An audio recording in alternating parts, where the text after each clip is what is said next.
Hi, so this is the sexual gender minorities discussion. And this one was kind of heartbreaking to me. It's especially like with the videos that was provided.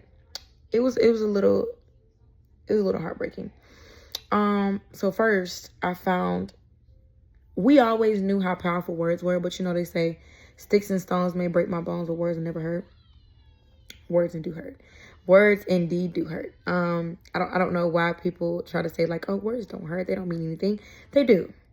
And also, like, sorry to get biblical on you, but as a biblical girly and a Christian girly, your tongue has the power of life and death, and you have to be careful what you speak over things.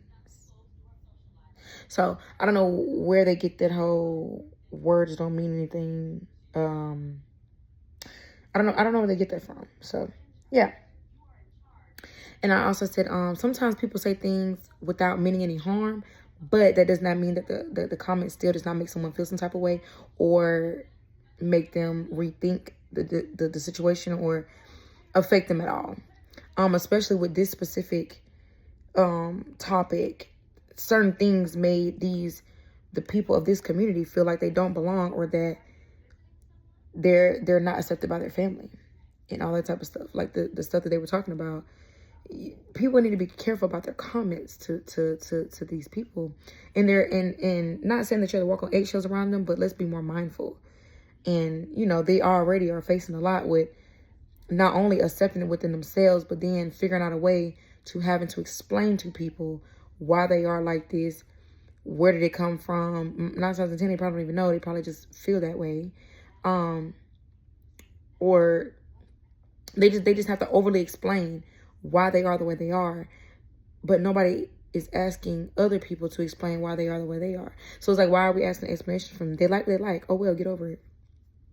The not a real family thing.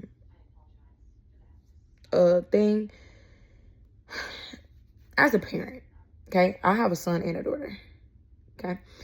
I cannot imagine someone looking at my children and questioning them, because I am a firm believer of I don't owe anybody an explanation but God himself and my parents to a certain extent.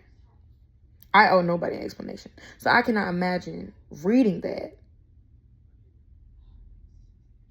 the constant just I feel like only a parent will understand that, honestly. But reading about the experience of the LGBTQ families made me think about how hurtful it must be. And family is supposed to be very accepting and full of love and support and people who care for one another, and not about what somebody like in a bedroom. That should just not be anybody's concern, because the only difference between a LGBTQ proud community, person than a DL is that one is loud about it and the other one isn't. Hello. Anyways, the videos also made me think about how exhausting it must be for some people to constantly feel like they had to explain, like I said earlier. I always feel like they got to explain who they are or defend their identity to others. Everyone deserves to be treated equally and feel accepted, no matter what they like in the bedroom, once again, or how they dress, or what wig they put on, or what hair they have, or anything. It doesn't matter. It literally doesn't matter. We have so many bigger problems to think about.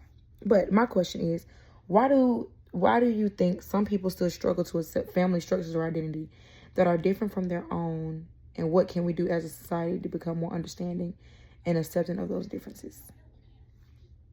My whole thing is, everybody needs to mind their business and keep their opinion to themselves. But yeah, that's my take.